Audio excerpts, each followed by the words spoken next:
안녕하십니까 전국의 유튜브 독자 여러분, 아프리카TV 시청자 여러분, 여러분과 세계의 기괴한 이야기를 전달하는 오컬트 스토리의 김원입니다.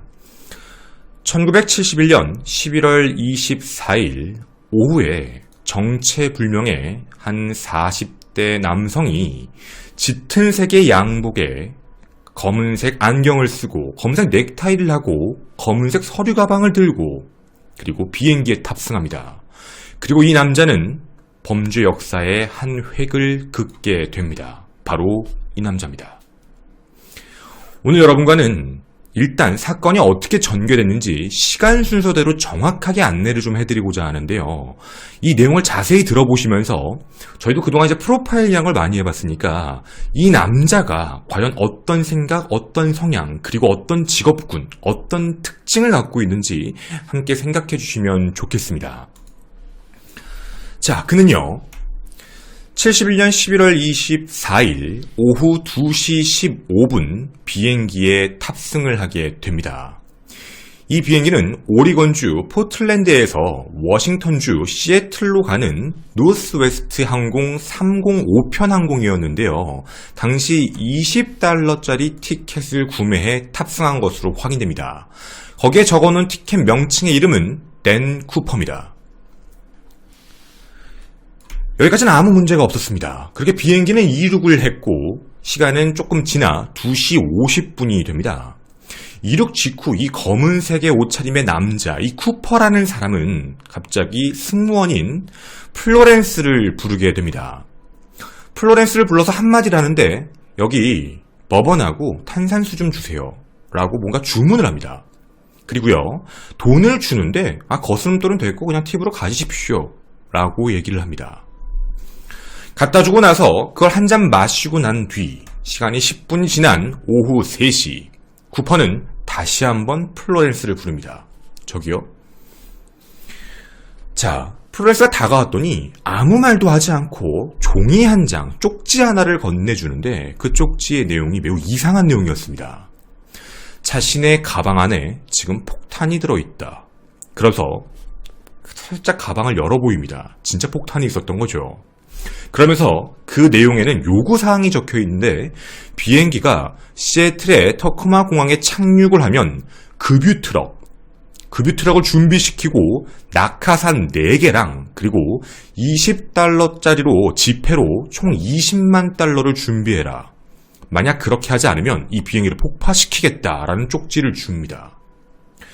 오후 3시 5분 이걸 봤던 놀란 승무원은 바로 조종사에게 전달을 했고 조종사는 이 내용을 항공교통관제소에다 바로 알려줍니다. 난리가 났지요. 그렇게 비행기는 시애틀을 향해서 계속 이동을 하고 있었습니다. 자, 오후 5시 24분이 됩니다. 5시 24분 드디어 시애틀의 터코마 항륙에 착륙을 하게 되는데요. 착륙을 할 때 한 가지를 시킵니다. 저기 활주로 끝으로 가세요. 아무도 없는 외딴 곳에 정차하시고 급유가 끝나면 바로 이륙할 거니까 그 누구도 다가오지 못하게 해라 라고 지시합니다. 그리고 좀 시간이 진행되고 오후 7시쯤 됐을 때 한 사람을 내보냈습니다. 아까 보여드렸던 승무원 플로렌스였죠. 나가서 돈을 가지고 와라. 화폐 종류는 정확히 명시하지 않았지만 $20짜리 20만 달러, 약 10kg의 무게를 가진 그 돈다발을 갖고 다시 올라타게 됩니다. 이걸 확인한 쿠퍼는 됐다 라고 얘기하며 승무원 2명과 안에 있는 승객 전원을 내보냅니다. 그리고 자신이 받은 돈다발과 그리고 낙하산 4개, 출입문을 닫고 급유가 끝난 걸 확인하고 남은 승무원 2명과 조종사 2명, 그들에게 명령을 합니다. 이륙해라. 그렇게 이 비행기는 다시 이륙합니다. 그 시각이 7시 40분이었습니다. 그러면서 자신의 비행계획에 대해서 얘기하는데 쿠퍼는 이런 지시를 합니다. 최대 고도 3,000m에서 실속 현상을 없이, 실속 현상이라는 게 뭐냐면 비행기의 양력, 즉 비행기가 갑자기 뚝 떨어지는 현상이 없는 그거의 최소 속력인 거죠. 최소 속력을 유지하면서 멕시코 시티를 향해 가라라고 명령을 합니다. 이 포인트도 정말 중요한 얘기죠. 3000m를 지키며 시속 320km의 속도 제한을 둔 겁니다. 근데 멕시코 시티를 가라고 했을 때 조종사는 이런 답변을 보냅니다. 연료가 충분하지 않다. 거기까지는 갈 수 없다. 그러면 리노나 피닉스 쪽은 어떠냐라고 제안을 합니다.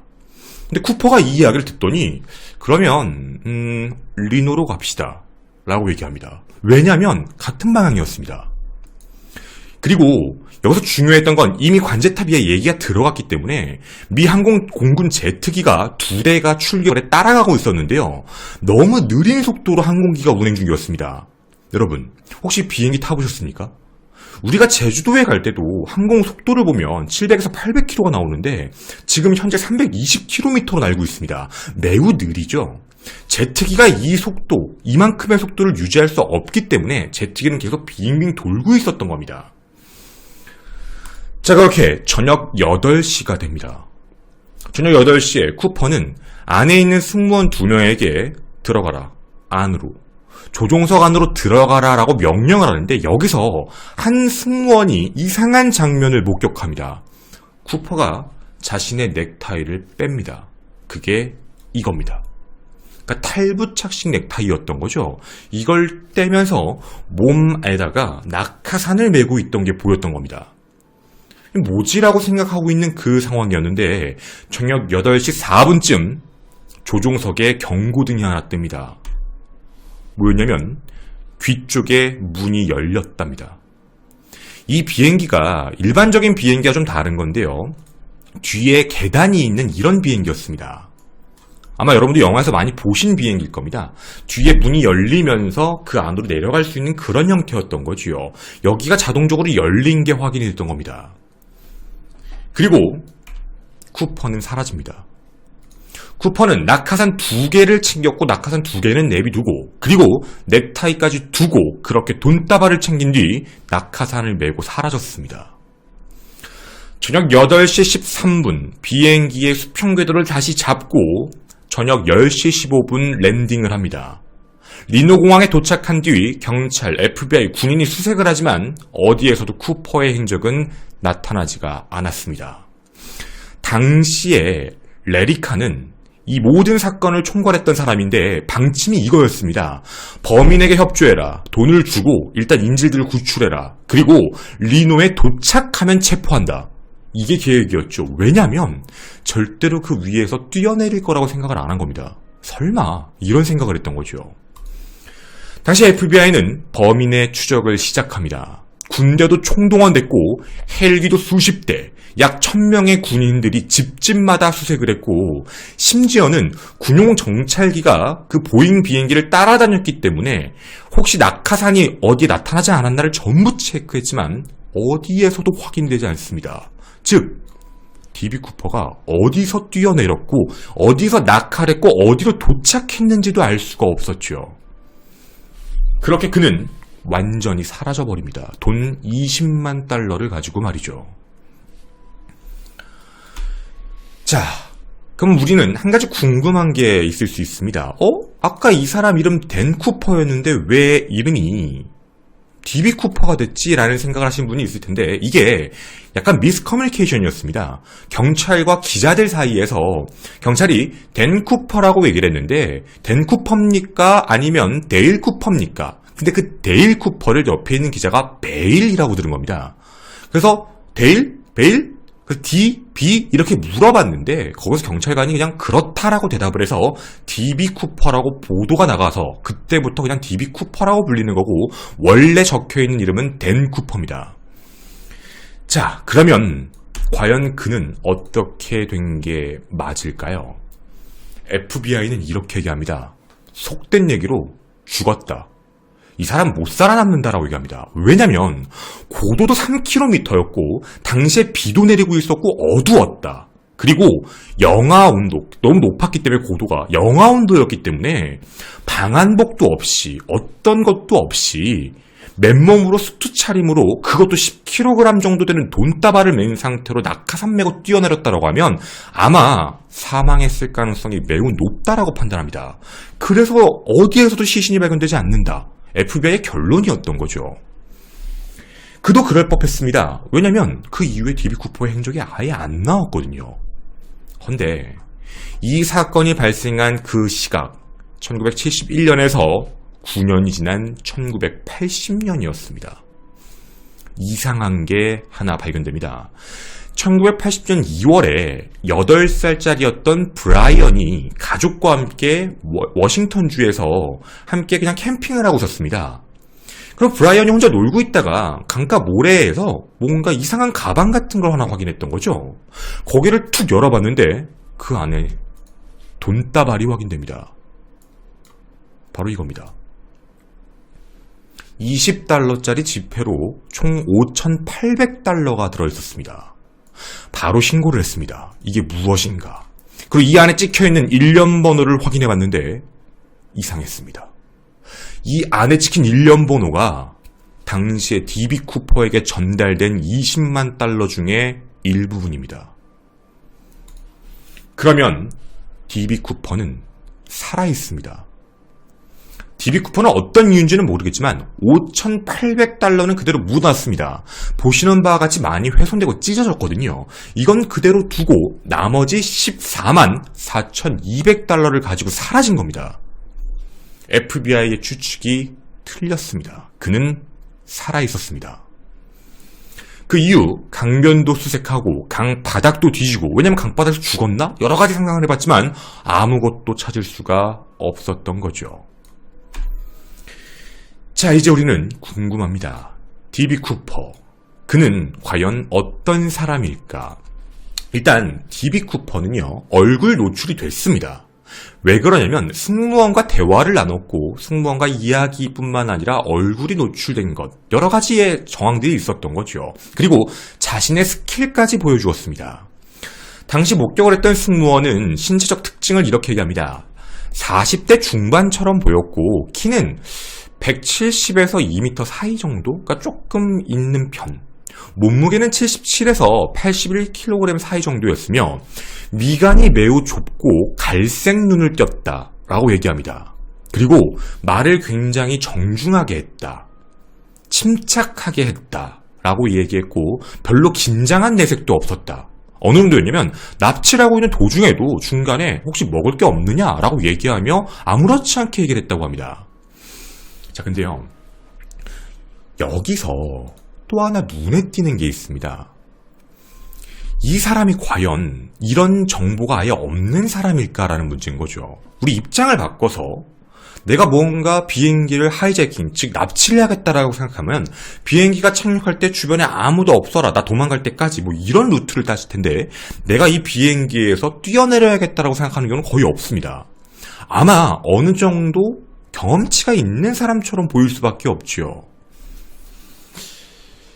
여기서 몇 가지 힌트가 나옵니다. 하나, 맥코드 공군 기지가 시애틀 터코마 공항에서 자동차로 20분 거리에 있다라는 발언을 합니다.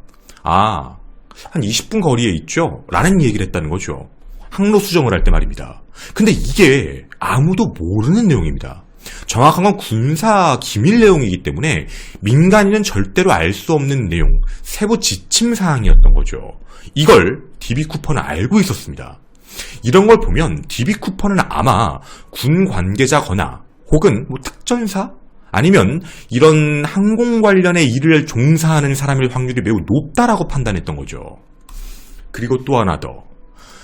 그때 당시에 있던 기종 중에 유일한 기종입니다. 뒤에가 열려서 낙하할 수 있는 기종은 말이죠.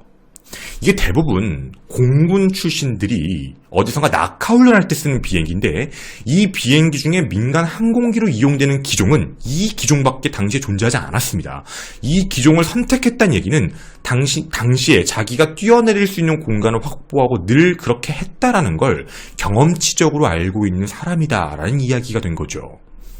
그러면 혹시 공군 퇴역자가 아닐까? 이런 생각을 했던 겁니다. 그런데 당시 FBI는 말도 안 되는 소리다라고 했습니다. 아까 말씀드린 거랑 비슷한 건데 방한복도 헬멧도 없는 상황, 그리고 당시 고도의 온도가 영하 57도 정도였는데 이 정도의 체감 온도에서 그냥 뛰어내렸다? 이런 군인은 존재하지 않는다. 즉, 이 사람은 항공기 관련은 잘 알고 있을 건데 아마 이런 낙하와 관련되어 있는 문제는 잘 모르는 사람일 것이다. 이런 경험치는 부족한 사람일 것이다. 그래서 뛰어내려서 사망했을 것이다 라고 추측을 했던 겁니다. 정말일까요? 근데 이게 2017년에 넘어오며 범죄심리 전문가들이 프로파일링을 했을 때는 좀 다른 견해가 됐습니다. 어떤 얘기였냐면 여기서 자기가 낙하할 것까지 생각을 하고 있던 사람, 이걸 역으로 생각하면 어떤 장비 없이 뛰어내려도 자기는 살 수 있다. 분명히 낙하에서 살아남았으니까 살아남을 수 있다라는 걸 알고 있는 사람이라면 한두 번 해본 사람은 절대 아닐 것이다. 즉, 경험치가 매우 높은 사람. 한 가지 힌트는 D.B. 쿠퍼는 낙하 경험이 일반적인 사람보다는 매우 많은 사람일 것이다 라고 추측을 합니다. 그러니까 FBI 견해와는 완전 정반대인 거죠. 만약에 이렇게까지 계획을 했던 사람이 방한복 하나 없이 정장 입고 그냥 뛰어내렸다는 게 무책임하다는 게 아니라 그 정도까지 할 수 있을 능력과 경험치가 있는 사람이라는 겁니다. 마치 특전사처럼 말이죠. 자, 그럼 스카이다이빙을 제대로 못하는 사람이 아니라 이런 걸 제대로 알고 있을 사람이 누굴까? 왜 그랬냐면 당시 70년대, 71년대 때 FBI가 많은 어떻게 보면 속된 얘기로 삽질이라는 걸 합니다. 왜 그랬냐면 스카이다이빙을 못하는 사람이다라고 아예 못을 받고 조사하니까 항공업계에서 일을 하며 비행기, 화물을 싣는 일을 했는데 아마도 70년에서 71년 항공업계가 침체기다 보니까 이때 실직한 사람이 범인일 거야 라고 추측합니다. 그런 사람이 없습니다. 아예 그런 사람 자체가 존재하지 않았죠. 헛다리를 짚은 겁니다. 그렇게 점점 일이 꼬여가기 시작을 하고 용의자는 점점 늘어나고 그러면서 용의자가 800명, 1000명까지 올라갑니다. 그 누구도 잡지를 못해버렸던 거죠. 결국 FBI는 이 사건에 대해 더 이상 해결할 수 없다고 생각합니다. 결국 자료를 일정 오픈하면서 분명 D.B. 쿠퍼에 대해서 알고 있는 사람들이 있을 거다라고 얘기하며 몽타주를 공개하고 정보를 공개하며 이제 사람들에게 뭔가 제보를 좀 부탁드립니다라는 걸 전략을 바꾸게 됩니다. 그리고 그때 처음이었습니다. 이 넥타이가 존재하고 이 안에서 티타늄 성분이 나온다. DNA가 일부 확인됐다라는 이야기까지 말이죠. 하지만 확인이 안 됩니다. 여러 가지 이야기, 그리고 그 뒤에 고백들도 많이 나옵니다. 제가 D.B. 쿠퍼입니다. 제 삼촌이 D.B. 쿠퍼예요. 이런 얘기들이 나오지만 그때마다 FBI는 다 DNA 대조 작업을 거칩니다. DNA가 다 어긋나죠. 즉 속된 얘기로 어그로였습니다. 그렇게 시간이 지나 2008년이 돼서 시애틀의 특별수사관이었던 레리카가 FBI에서 수사권을 넘겨받았는데 그는 생각을 완전히 바꿉니다. 댄 쿠퍼의 이름부터 거짓말이다. 왜 이런 이름을 만들었을까라고 생각을 해봤는데 이게 만화책입니다. 만화책 주인공 이름이었습니다. 영어로 나온 적 없고 프랑스에서만 나왔던 얘기인데 공군의 시험 비행조종사의 주인공 역할로 나왔는데요. 정말 신기한 건 이 사건이 발생되기 한 달 전에 나온 만화책 표지가 납치 사건입니다. 그리고 거기에 있는 사람의 이름이 댄 쿠퍼였지요. 그러면 이 내용을 보고 혹시 그대로 따라한 거 아닌가? 그럼 외국에 지내는 사람인가?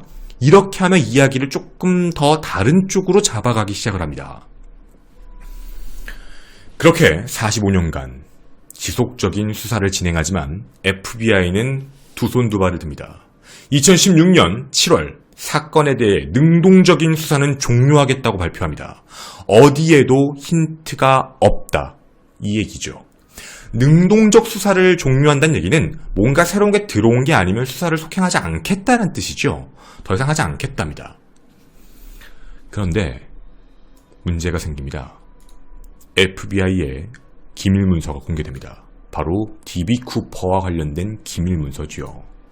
총 21장짜리 기밀문서인데요. 중요한 부분은 당연히 가려져 있습니다. 뭐 이름이나 장소와 관련되어 있는 이런 내용들은 말이죠. 저희도 부분을 읽어봤는데 여기 뭔가 이상한 게 좀 있습니다. 작성됐을 당시의 용의자를 특정했던 내용과 그리고 2016년, 2017년, 2018년에 넘어가면서 외부에서 잡았던 야 이런 사람 같아, 이 사람 같아 라고 잡았던 용의자, 이런 색깔을 가진 사람 같아가 일치합니다. 똑같은 사람이 한 명 존재합니다. FBI가 1978년부터 알고 있었던 사람인데 체포를 안 했습니다. 이상한 사람이었죠. 정말 범인이 없었을까? 저희는 오늘 여러분에게 여러 범인이라고 알려져 있는 사람 중, 용의자라고 알려져 있는 사람 중 한 명에 대한 사람의 이야기를 좀 해보고자 합니다.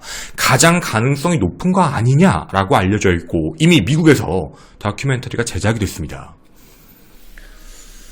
법원이 공개한 FBI 문서와 그리고 제임스 코미 행정부의 이메일을 받아 회수를 해봤는데 그 안에 한 남자의 이름이 적혀 있었습니다. 그 남자의 이름은 바로 이 남자. 이름 로버트 렉스트로입니다. 이 사람이 D.B. 쿠퍼의 최고 후보군, 용의자다 라고 이야기를 합니다. 1978년에도 이런 서술 자료가 있습니다. 렉스트로가 가장 D.B. 쿠퍼가 갖고 있는 능력을 다 갖고 있는 사람이다. 그 많은 용의자들 중에서 말이죠. 근데요, D.B. 쿠퍼에 대한 여러 가지 증거들을 찾으며 렉스트로에 대한 증거들도 찾습니다. 이 사람이 쿠퍼다. 어떻게 찾게 되냐면 법의학적 자료입니다. DNA, 물리적 자료, 증거물들 모든 걸 다 준비해서 FBI 측에다가 DNA 분석에 대해서 얘기했는데 FBI는 거부합니다. 그냥 무슨 이유인지는 모르겠는데 거부합니다. 그리고 이 문제에 대해서 이 사람이 분명 D.B. 쿠퍼의 확률이 높다라고 지역신문 방송을 때렸는데 방송이 모두 묻혀버립니다. 아예 전부 다 말이죠. 그러면서 FBI는 이렇게만 얘기합니다. 야, 승무원이 그러잖아. 이 남자 안 닮았대. 별로 그렇게 닮은 느낌이 없대잖아. 그러니까 다른 사람이지 라고 얘기합니다. 생긴 게 다른 거잖아. 이렇게만 진술하죠. 근데요, 이게 지금 문제가 생긴 게 있습니다. 여기 지금 체포되는 모습으로 보이시죠? 이 체포됐을 때가 80년대입니다. 정확히 표현해드릴까요? 1971년에 여기 있는 렉스트로의 모습이 아닙니다. 시간이 거의 10년 뒤에 지나 다른 범죄를 저질러서 체포됐을 때의 모습인데 살이 굉장히 많이 쪄있고 약간 시간도 많이 지나 있는 상황으로서 물어보니 이 사람 아닌 것 같은데 라고 합니다. 그런데 한 가지에서는 얘기가 달라졌습니다. 이 사람의 진술을 토대로 렉스트로의 사진을 구하게 됩니다. 렉스트로가 군인이었는데요. 1971년의 사진입니다. 71년입니다. 바로 이 얼굴입니다. 자, 렉스트로의 사진과 70년대의 사진, 1970년에 찍은 사진이고 범행이 71년에 벌어졌으니 아마 더 가까운 사진이었을 겁니다. 그러면 당시에 미간부터 눈 색깔, 이런 접점 포인트들까지 전부 다 매칭을 시켜봤던 거지요. 과연 이들은 같은 사람일까? 지금부터 이 이야기에 대해 어떤 근거들이 있는지 몇 가지를 전달을 좀 해드리도록 하겠습니다. 하나, 첫 번째, 총 100가지 증거가 있다고 하는데 첫 번째부터 말씀드리겠습니다. 렉스트로는 군인 출신입니다. 방위군으로 시작했고 나중에 정규 육군으로 전환이 됐는데 1969년에 항공기지에 합류한 것으로 확인됩니다. 즉 항공교육을 받고 항공기지에 합류해 공군 생활을 진행합니다. 근데 그 이후에 규정을 자꾸 어겨서 잘립니다. 자, 잘리는 포인트는 조금 이따 말씀드리겠습니다. 잘렸습니다. 이게 이 남자입니다. 두 번째, 용의선상에 애초에는 없었지만 FBI가 1978년에 용의선상에 올렸는데요. 왜 그랬냐면 이 남자는 수표 위조, 자동차 절도, 신분 위조, 가정폭력, 폭발물 제조 및 판매 등 30개야의 범죄 혐의로 체포가 됐었습니다. 이 사람이 어떻게 그런 능력을 가질 수 있었을까? 세 번째 의문점입니다. 이 사건이 발생되기 전 DB 쿠퍼가 비행기를 납치하기 5개월 전에 레스트로가 군대에서 쫓겨났습니다. 그 이유가 뭐였냐면 조작 기록입니다. 바로 이게 레스트로가 조작한 조작 기록인데요. 어떤 거였냐면 실제로 자신의 전투 기록과 군대 순위 기록을 전부 조작합니다. 그리고 뭐 대학 기록까지 전부 다 조작을 했는데 실제로는 대학을 다닌 적이 없다라고 합니다. 그러니까 이런 모든 게 기록 조작이 확인돼서 사건 발생 5개월 전에 군대에서 쫓겨났습니다. 자, 그럼 이 사람이 군대에 있을 때는 뭘 배웠을까요? 네 번째입니다. 여기가 중요한데요. 미 육군 항공학교에서 하나 낙하산 훈련을 받았습니다. 이 사람은 총 37개의 낙하 메달을 갖고 있습니다. 37번을 뛰어내린 게 아니라 37개의 낙하 메달을 갖고 있습니다. 엄청나게 많이 했지요. 그리고 또 하나 더, 이 안에서 전공 과목이 폭발물이었습니다. 폭발물 만들고 설치 및 해체와 관련되어 있는 걸 공부했던 사람입니다. 그래서 나중에도 제조하고 판매했던 게 그래서 나왔던 것이요. 그러니까 그 모든 능력을 갖고 있는 사람인 겁니다.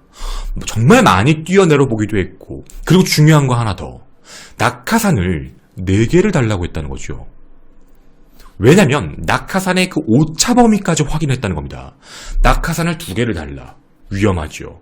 낙하산을 육안적으로도 체크할 수 있었다는 겁니다. 낙하산을 풀렀다 붙였는지, 낙하산에 뭔가 조작을 했는지 안 했는지까지 충분히 육안적으로 확인이 가능한 진짜로 베테랑이었던 얘기입니다.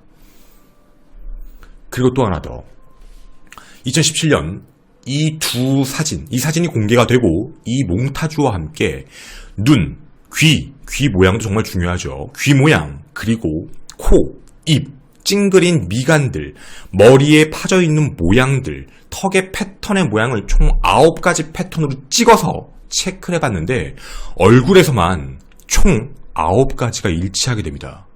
근데 이 9가지의 일치점은 당시에 처음에 이제 승무원이 진술했던 얼굴의 신체 특징과 완벽하게 일치하는 내용입니다. 이상한 내용이죠. 자, 이런 근거들이 쭉 붙으면 총 100가지 근거로 이 사람이 분명 DB 쿠퍼다라고 얘기를 합니다. 그리고 하나 더, 여기 있는 댄 쿠퍼, 이 필체가 실제로 이 남자의 필체와 매우 유사하다, 렉스트로가 원래 쓰는 필체와 유사하다는 것까지 확인을 합니다. 그래서 이 사람이 범인이다 라고 생각을 했던 거죠. 2018년에 이 팀은 직접 렉스트로를 만나러 갑니다. 그리고 렉스트로에게 얘기를 합니다. 당신이 DB 쿠퍼죠 라고 했는데 렉스트로가 뭐라고 했는지 아십니까? 이 말이 진짜 이상합니다. 그럴 수도 있지요. 진짜 이렇게 얘기합니다. 그리고 뒤에 이 말을 하나 붙입니다. 근데 저 고소공포증이 있어요. 말이 맞을까요? 고소공포증이 있어요. 이 사람 37개의 낙하 메달을 갖고 있습니다. 자, 어쨌든 이 남자는 이렇게 이야기를 합니다. 그리고 이 사건은 또다시 미궁에 빠집니다. 2019년 7월 렉스트로는 75세의 나이로 사망합니다. 자신이 DB 쿠퍼다라는 말도 남기지 않은 채 그냥 그렇게 사망을 했습니다. 남은 건 DNA밖에 없지요. 시원하게 DNA 조사에서 검사 결과만 나오면 깔끔한 문제이긴 한데 안 하고 있는 겁니다. 자, 그런데 제가 한 가지 보너스로 얘기를 드릴 게 있습니다. 근데 이 부분은 그 100가지 근거 중에 하나 들어가는 내용인데 저희가 이걸 보너스 트랙이라고 얘기하는 이유는 어떻게 보면 좀 억지스러울 수 있다라고 판단을 하는 내용입니다. 왜냐면 DB 쿠퍼가 이 일을 저지르고 나서 메일을 보냅니다. 편지를 보낸 것으로 확인이 되는데요. 정말 좀 이상한 행동일 수 있는 내용입니다. 왜 굳이 이런 편지를 보내지? 라는 생각으로 2장의 편지입니다. 글씨를 쓴 게 아니라 글씨를 쓴 것도 있었고 무언가 잡지에 있는 걸 오려 붙여서 한 것도 확인이 됩니다. DB 쿠퍼의 흔적이지요. 이런 식으로 말입니다. 근데 이 안에 있는 내용에 보면 무언가 이상한 숫자 같은 것들이 적혀 있습니다. 이상한 숫자들. 그리고 이 메시지, 이 편지를 전해준 사람이 누구냐라고 했을 때 이 몽타주와 매우 닮았다라고 모든 사람이 이야기를 합니다. 그 편지를 받은 사람들이 말이죠. 이걸 전해준 사람이. 근데 그 사람들이 이 사람도 되게 닮았어요 라고 얘기를 합니다. 근데 거기에 적혀있는 숫자를 이렇게 얘기를 하게 됩니다. 어떤 거냐면, 자, A는 1, B는 2, C는 이제 우리가 봤을 때 3, C가 7개 붙어 있다면 3, 7에 21 이런 식으로 숫자 번역을 한 거죠. 암호 코드를 그렇게 해서 숫자가 적혀 있는 걸 글자로 바꿔봤다라고 얘기합니다. 근데 거기에 적혀 있는 글자가 뭐였는지 아십니까? 거기에 숫자를 한글로, 영어로 번역을 했더니 적혀 있는 내용은 나는 로버트 W. 렉스트로다 라고 적혀 있다고 합니다. 물론 추측일 수 있고, 물론 이건 저희가 그래서 일부러 보너스 트랙에 넣은 겁니다. 완전히 확정할 수 없기 때문에. 자, 과연 이 사람이 정말 범인일까요? 아니면 음모론을 좋아하는 사람들이 이 사람이 정말 범인일 것 같다라고 딱 설정을 해놓고 모든 프레임을 맞춘 걸까요? 하지만 분명 현재 미국, 2019년 미국은 D.B. 쿠퍼에 대해서 렉스트로가 범인일 확률이 매우 높다고 알려져 있습니다. 여러분의 생각은 어떠십니까? 정말 이 사람이 범인일까요? 아니면 다른 D.B. 쿠퍼가 이 장면을 보며 웃고 있을까요? 저는 오컬트 스토리의 김원이었습니다. 감사합니다.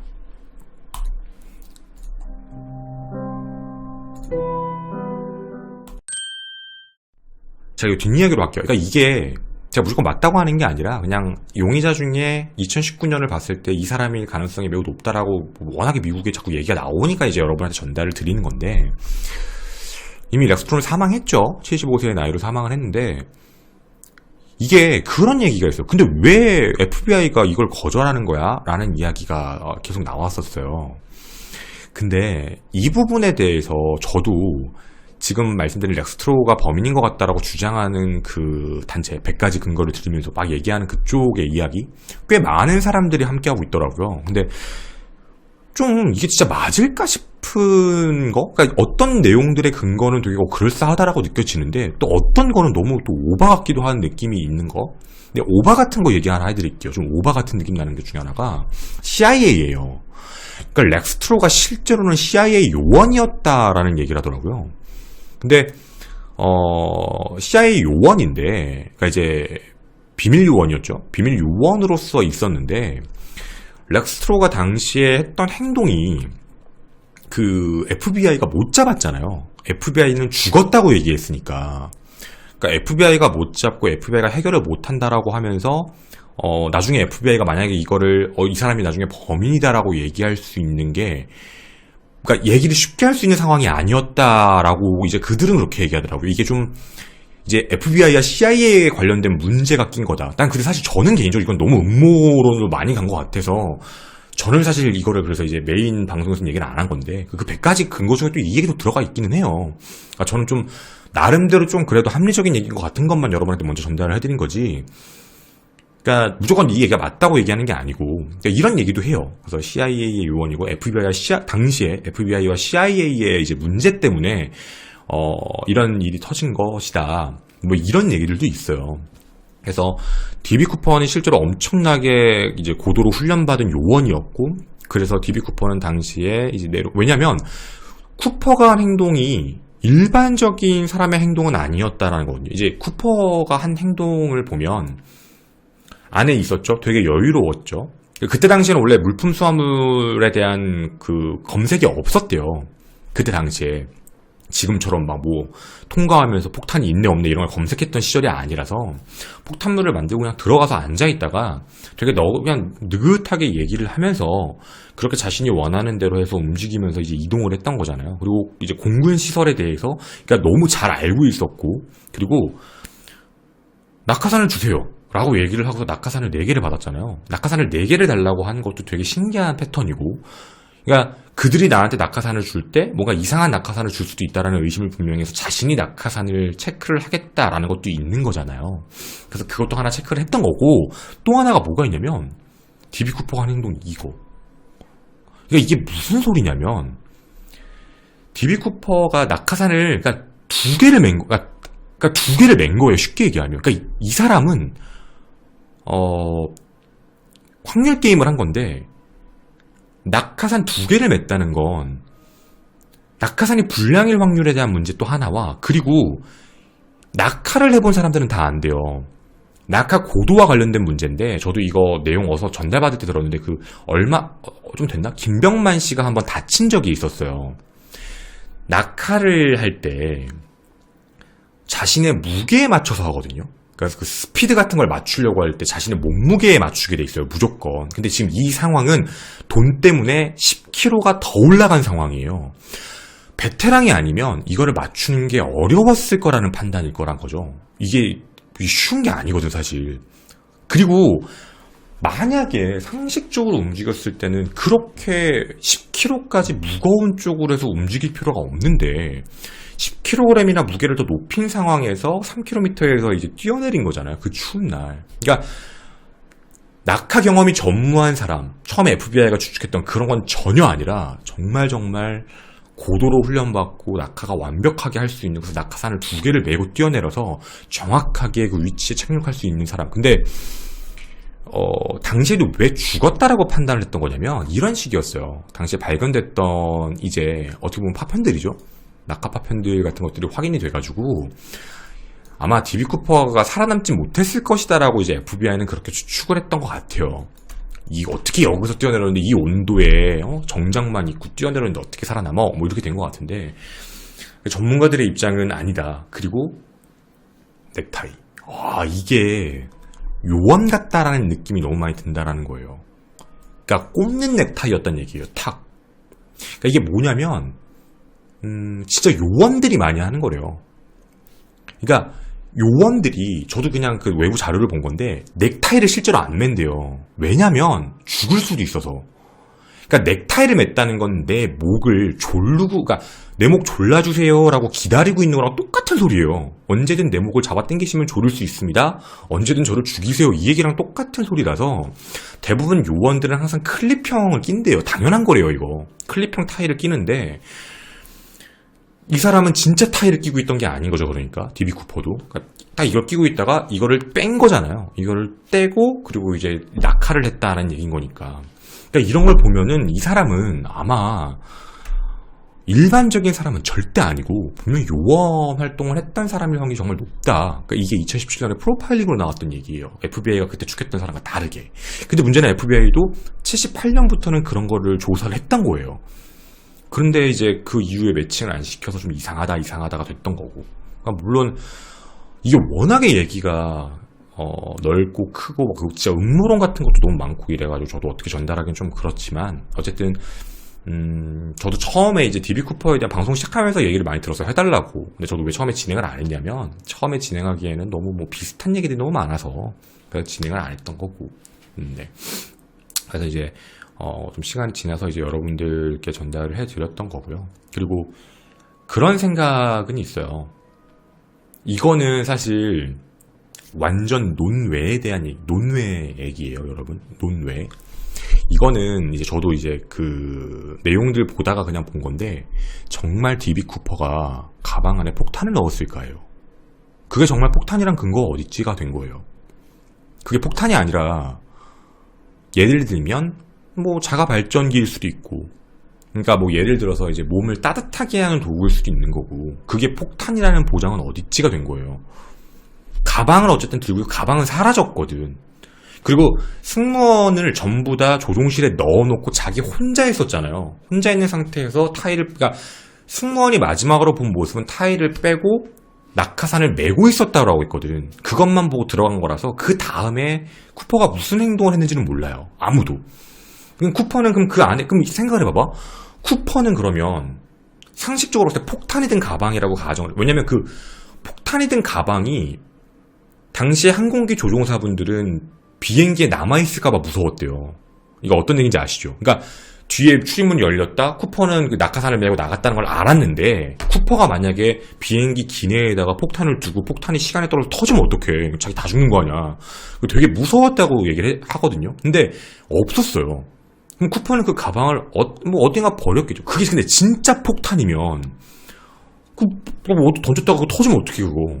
그러니까 이게 진짜 어떤 거였을까라는 생각도 드는 거죠. 정말 그 폭탄일까? 폭탄이 아니면 그 안에는 뭐가 있었지? 그러니까 겉으로는 폭탄처럼 보여도 안에는 다른 게 있었나? 너무 추울 수 있어서 진짜 말 그대로 다른 옷이 있었나? 그러니까 생각지 못한 뭐가 또 있나? 뭐 이렇게 되는 거죠. 뭐 고글이 있었나? 혹은 뭐 헬멧이 있었나? 그러니까 이건 아무도 모르는 거니까. 그거는 뭐 누구도 본 적이 없는 거니까 사실은. 그래서 분명한 건 가방은 분명히 던졌겠죠. 근데 가방 안에 뭐가 있었는지 모르는 거예요. 진짜 가방 안에 폭탄이 있었던 건지 가방 안에 다른 게 들어있었던 건지. 근데 어쨌든 버렸고 그럼 가방도 들고 그것도 들고 뛰어내리는 건 또 말이 안 되는 거니까. 그래서 아마 그런 문제가 아닐까라고 생각이 든 거고. 그리고 이제 나중에 돈다발이 또 이제 얼마 일부 발견된 문제에 대해서 또 여러 가지 추측이 있어요. 그 돈에 대한 문제도 첫 번째는 돈을 일부 필요할 때만 꺼냈었다라는 의견도 있고, 또 하나는 찢어진 훼손된 돈은 버려두고 왔다. 그러니까 낙하하면서, 왜냐면 이제 돈자루에다가 돈을 줬거든요. 돈자루. 그러니까 아마 낙하하면서 찢어졌거나 낙하하면서 훼손됐던 돈들은 버린 게 아닐까, 뭐 이렇게 추측하는 사람도 있고, 어디가 끓였을 가능성이 있잖아요. 그러니까 속된 얘기로 해서 낙하를 하는데 그걸 메고 있던 게 아니라 어딘가 달려서 땅에 먼저 닿으면서 긁혔다거나, 그래서 이제 그런 것들. 그러니까 여러 가지 추측은 나와요. 뭐 정확하게는 당연히 뭐 쿠퍼가 아니니까 알 수 없는 거고. 그래서 쿠퍼가 그런 문제 때문에 돈을 일부는 그렇게 넣어놓은 게 아닐까, 나머지는 가져가고 뭐 그런 게 아니었을까라고 추측만 하고 있는 거지, 나머지는 뭐 알 수 있는 게 아무것도 없는. 그러니까 참 미스테리한 범죄죠. 어떻게 보면 정말 이상한 거고. 그리고 이런 게 이제 실제로 발생이 됐다는 것도, 왜냐면 아까도 말씀드렸지만 원래 이 하이제킹 사건이 터졌을 때, DB 쿠퍼 사건이 처음에 그 관제소에 터졌을 때 경찰 쪽은, 군대 쪽은 진짜 그렇게 생각을 했대요. 착륙하면 잡는다. 중간에 뛰어낼 걸 상상을 못한 거야. 낙하산을 달라고 했지만 그 낙하산을 달라고 해도 설마. 그리고 중요한 건 아까 말씀드린 그 비행 고도와 비행 속도를 알고 있었다는 거예요. 320km면 비행기가 이렇게 떨어지진 않아. 그러니까 그게 속된 비행기가 날잖아요. 그 이제 속된 얘기로 얘기하면은 그 공기를 가르고 날고 있는 건데, 그 속도 이하로 떨어지면 비행기가 떨어지는 거예요.